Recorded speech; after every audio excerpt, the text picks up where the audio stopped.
mais, assim, acho que as editoras têm se preocupado em a literatura, né? Porque também houve uma época em que o livro podia ser bonito, mas o texto não havia tanto cuidado, eu acho. Hoje em dia, eu acho que até porque os leitores, eu acho que vão ficando também mais exigentes. Eu acho que tem muita coisa maravilhosa e realmente as crianças são felizardas nesse sentido de poder ter contato. No meu tempo, a gente só tinha o mundo da criança, né, para se divertir. É verdade. Hoje em dia é uma loucura. Eu tenho ouvido de pessoas que pode ser algo assim até surpreendente para algumas, mas que a poesia está sendo usada na alfabetização, inclusive.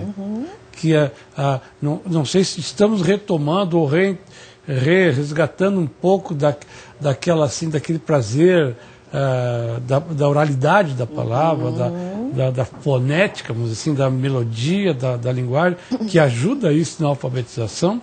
Vocês têm experiência nesse sentido? Sim, eu ia te dizer que acho que essa relação se dá porque tem uma parte da alfabetização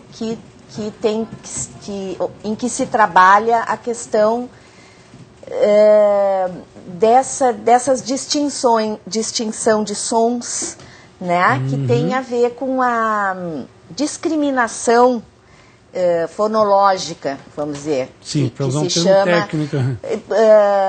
Das crianças poderem se dar conta dos sons parecidos que determinadas letras têm, ou determinadas sílabas, né?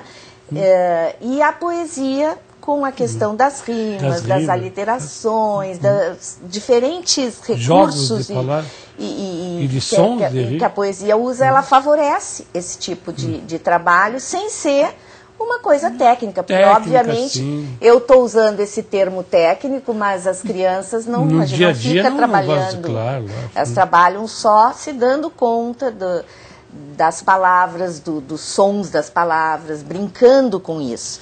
Inclusive tu falaste na revista que a gente publica, e que este ano, a revista que nós vamos lançar em outubro, que eu estou terminando de compor, recebi recentemente os textos, tem um texto muito bacana acho que é de Salvador, de uma escola chamada Arco-Íris, lá em Salvador, que o pessoal de lá me mandou um texto com uma prática, com um relato de uma situação prática, porque na poesia, na nossa revista é isso que a gente traz, são relatos de práticas, professores.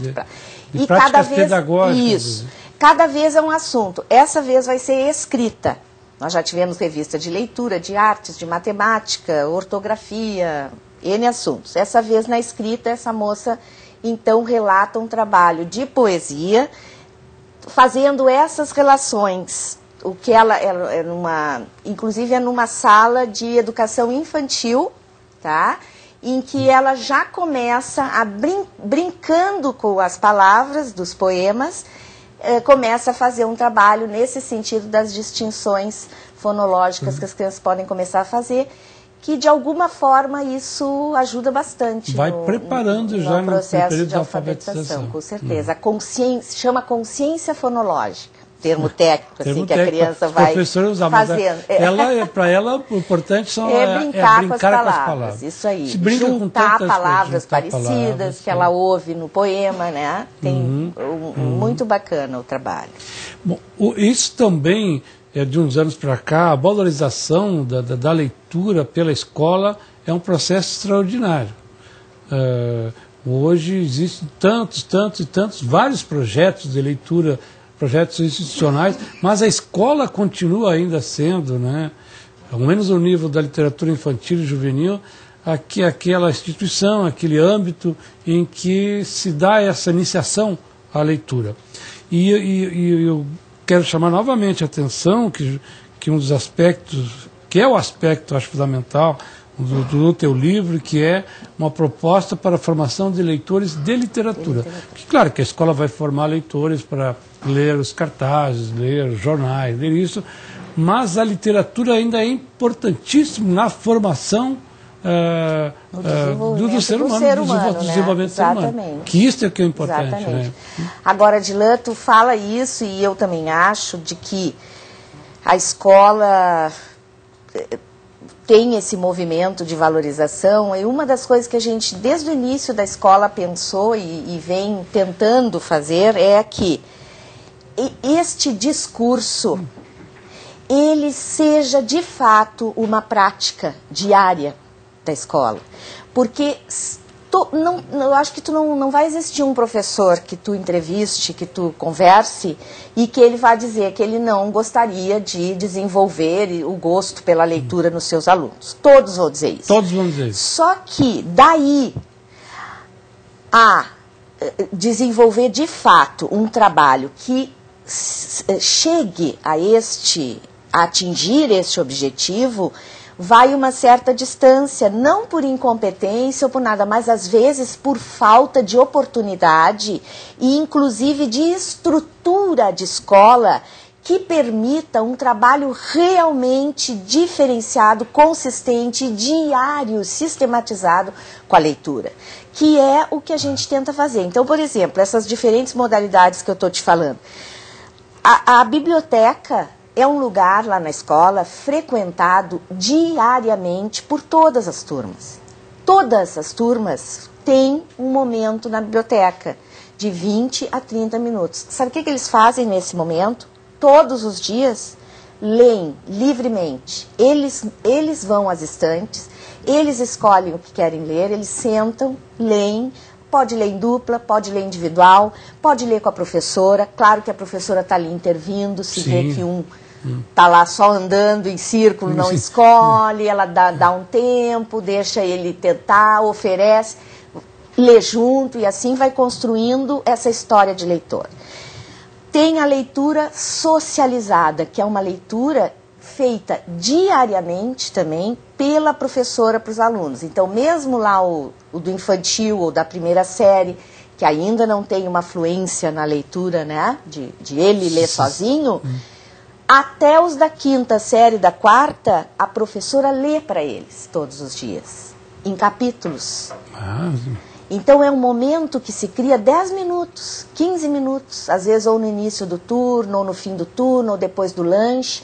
É um momento de muita cumplicidade, de construir uma interação com um determinado texto que é escolhido pela equipe, que em geral é um texto que está um pouquinho além do nível das crianças. É aquele texto que eles não leriam sozinhos, mas que a professora lendo para eles conseguem interagir com esse texto.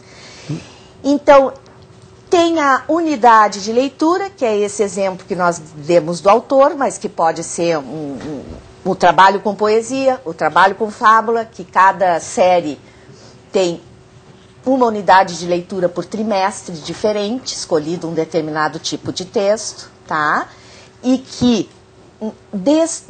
dessa modalidade se trabalha 1 ou 2 textos por semana, porque é um trabalho daí mais a fundo de interpretação, de compreensão, de dissecar um pouco aquele texto, de trabalhar até com coisas da própria linguagem com as crianças, conforme o nível delas.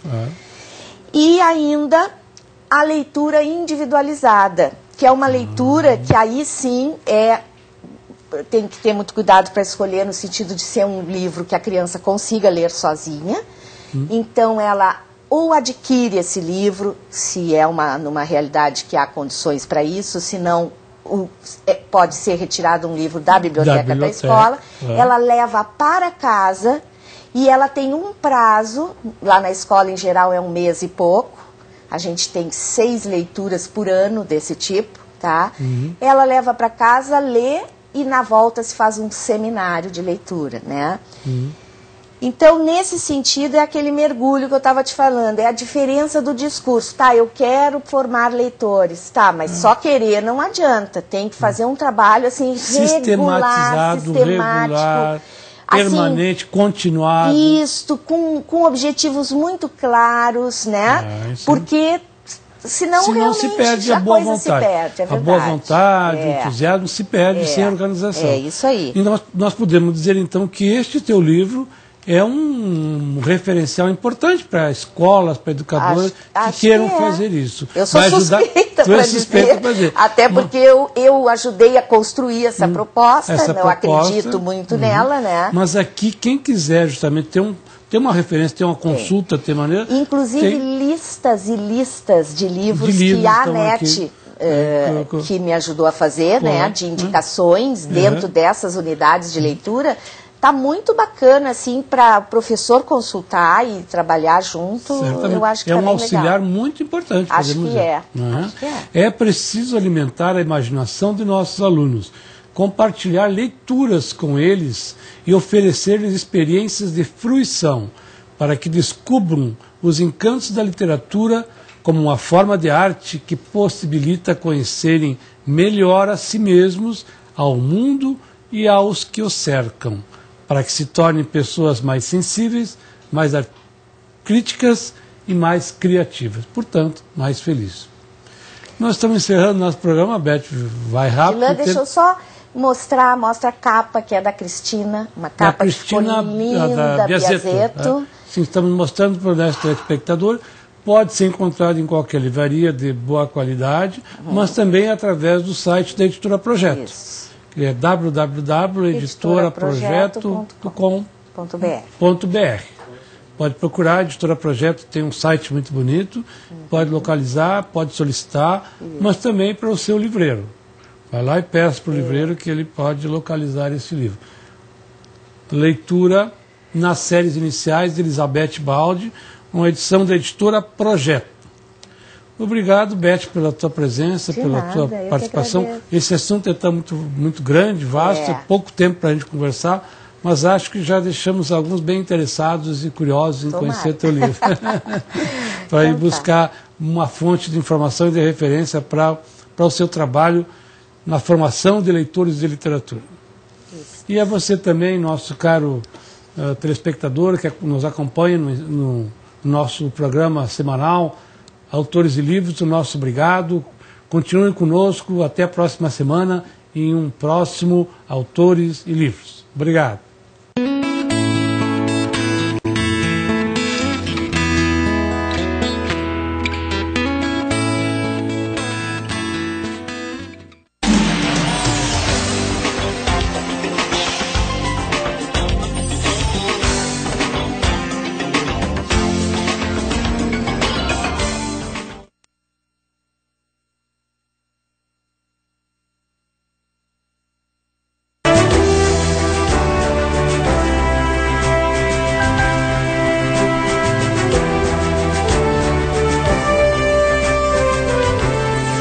Você está convidado para Autores e Livros desta semana, uma entrevista com Elizabeth Baldi, autora do livro A Leitura nas Séries Iniciais, uma proposta de formação de leitores de literatura. Não perca em Autores e Livros desta semana.